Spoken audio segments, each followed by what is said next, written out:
I can have everyone's attention. We'll continue our availability. We now welcome Jimmie Johnson, driver of the number 48 Lowe's Chevrolet, currently second in points with 5 wins, coming off a win last weekend in Dover. Jimmie, talk a little bit about being in Kansas this weekend.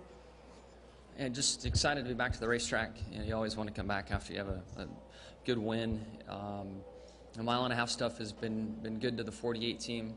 I wish we would have closed a few more wins during the regular season on the mile-and-a-halfs, but we've had good speed. Yesterday, after working through the new tire, we got the car more comfortable and some speed out of it. But I still think there's a lot of learning to do and truthfully a lot of evolving for all the teams through today's practice and then into tomorrow's. The tire acts different. I think it's achieving what Goodyear wants to have happen. So directionally, it's a good move, but it's just different. It's just going to take us time to get all the speed out of it that we're wanting to have and understanding the tire exactly like we need to. But I thought yesterday was good. I'm very thankful that NASCAR gave us the extra time and gave us a nice head start on the weekend. Okay, we'll take questions now for Jimmie. We'll start with Dean, then come up to Claire.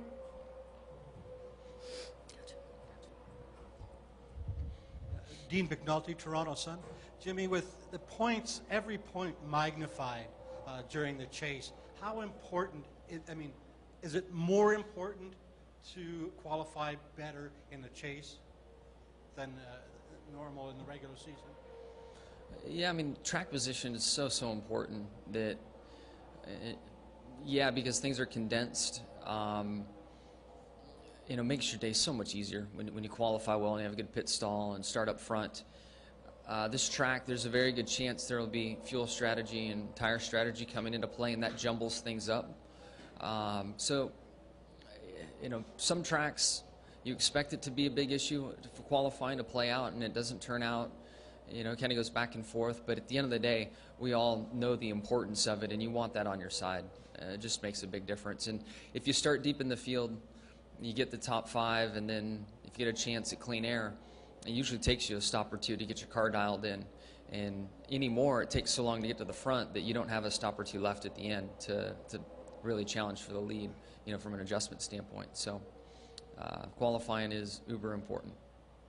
We'll take our next question from Claire. Go ahead. Claire B. Lang, Sirius XM NASCAR Radio. After the tire test yesterday, you had one driver, Matt Kenseth, say, I wish they would have kept the original tire. Another driver like Jeff Gordon saying he really likes it. It was a Thursday test. There's practice on Saturday. How much of a game changer for the teams running in the chase is this tire situation, even after a Thursday practice, if somebody is struggling? I think we have enough time to sort it out. From the Hendrick side, when we started, we were kind of split in different areas. I think the 24 came off the truck real good. We weren't very good, but we were able to get there at the end.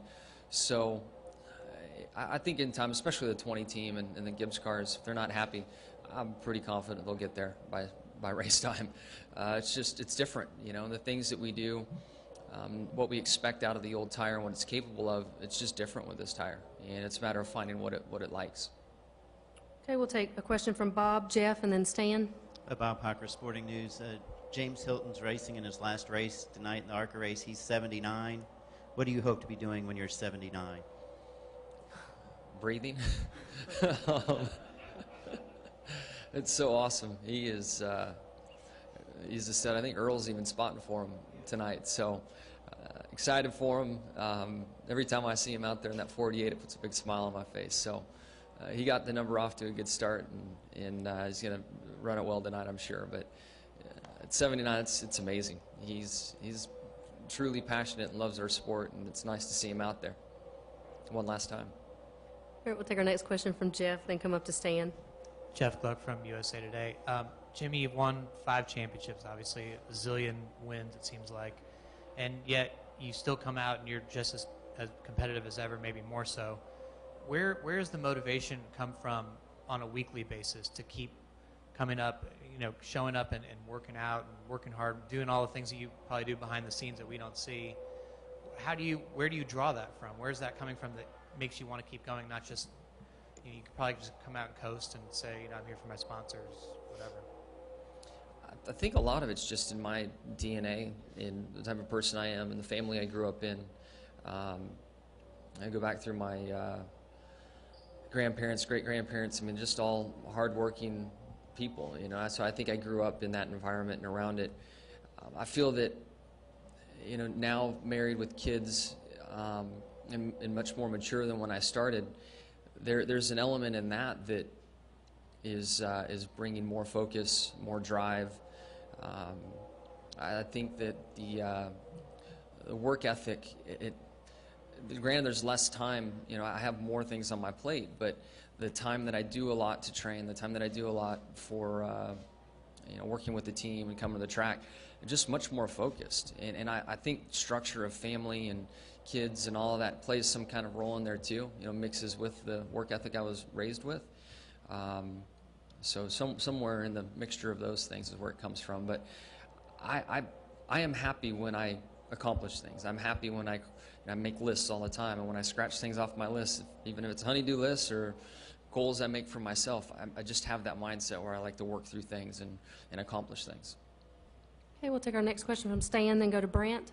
Stan Creekmore with RPMtonight.com. Jimmie, way back in the past, Dale Earnhardt Sr. talked about how the tires always talked to him, and that he always ran best when the tire talked to him the best. And there was a time period when it didn't. Jeff Gordon yesterday agreed, that there were, early in his career, there were times the tire talked really well to him, and now it doesn't talk so well. When you were in the car yesterday, was that tire talking to you as good as any other tire has ever talked to you before, or has that been part of your struggle, over the last 2 years? When you first started your question, I was thinking more of the radial era. I'm sorry, the bias ply era. I ran on bias plies in ASA for the 2 years I ran there, and then from then on I've been on radials. And bias ply, there is a big window of grip that you can feel and adjust the car. The sidewall is very flexible, so once you slip the tire, literally the sidewall on a radial, it's so stiff that once it slips, it stands up, and then the tire has to start over and grip again and let the sidewall fold. That aspect, I think, challenges all drivers. The radial era, I love watching some old footage, and I think there's something in my mind of Senior at Charlotte smoking the right rear tire all the way through turns 1 and 2. I mean, you cannot do that with a radial tire, and it just doesn't happen. So I might not have the best opinion of all of that because I didn't really drive in that era on these tracks. The radial, you feel a lot of grip, but right behind that real nice grip level you have, there's a cliff on the other side. So we all generally drive a little more on edge now and a little more concerned with what's on the back side of this. I'm being really greedy right now. What's next? And that's just the world of radial tires that we live in. And yesterday, I didn't feel, the tire, in my opinion, just has a lot less grip than what we had here before, what we've been on 1.5 miles. And that inside edge is a lot harder compound, and then it's softer on the way out. So where we make our money through the corner, it is a slower tire right now, and that's the part that I felt yesterday. It was just the lack of grip that it had. So it was very friendly. It didn't have that sharp drop off, but it just didn't have a ton of grip. They're always talking to you. Sometimes you're arguing with them, but when things are hooked up and rolling, and I think what you're alluding to, you can feel on a very soft compound, and the tire will really tell you where its grip level is and what you feel. And anymore, the only time you feel that is in a tire test, when they try something soft. But we usually end up on a much harder compound where you're guessing. You think it's talking to you, but you just don't know. And the downside to it is the penalty. Once you lose control and once you cross that line, it's really severe. All right, we'll finish up with Brant, Jim, and Dean. Brant James, ESPN.com.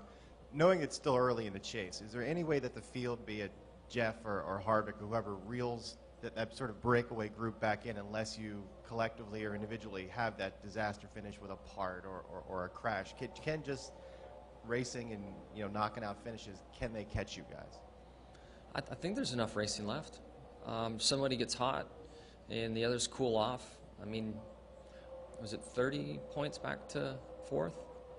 30 something? 39. I mean, the numbers change a little when you're chasing 3 people instead of 1, but you know, if we all start running 7th or 8th, and somebody gets hot, you know, they can make up points. So I still think it's possible, largely because there's 7 left. You know, it starts shifting dramatically as we get deeper in the season, but with 7 left, there's still a lot of opportunity for those guys. Next question. Go ahead, Jim. Yes, Jim Pedley with RacingToday.com. Jimmie, since the reconfiguration of this track, are the engines working harder here? Are you turning more RPMs? And if so, does that become a worry for you guys that are out front about engine wear and engine durability? Yeah, for sure. In NASCAR, changed the rear end gear ratio to kind of help everybody coming here. I think that we could have the other gear with this tire. You know, the tire doesn't have the grip that we anticipated, and our max RPM yesterday was quite a bit lower than maybe what everyone thought it would be. You know, when we get in the draft, we suck up pretty hard down the front straightaway to the car in front of us. Gear we just might catch the chip in a race environment for a lap or 2, but in general, the RPM's pretty low based on the rule change, and that will help all the engine shops breathe a little easier through the course of the race. Yeah. Dean McNulty, Toronto Sun again. Is it too early, with just 4 races in, for you to be, during the race, do you want to know where Kansas is? The 8 points, are you thinking about that while you're in the car in the race? Yeah, you pay attention for sure. In first couple races, it was really easy to see where he and the 18 were. I was chasing him there up front. Last week, I didn't find myself too worried about it. I knew they were going to have a great day, and you know, they both finished in the top 10. But I guess it's not that point of the year yet where you're totally worried. You get to Homestead, Phoenix, yeah. I mean, looking at the scoring pylon whenever you can, and really focused on where they are. But not so much just yet, because there's just a lot of racing left. Jimmie, thank you very much for your time this morning. Good luck this weekend. Thank you.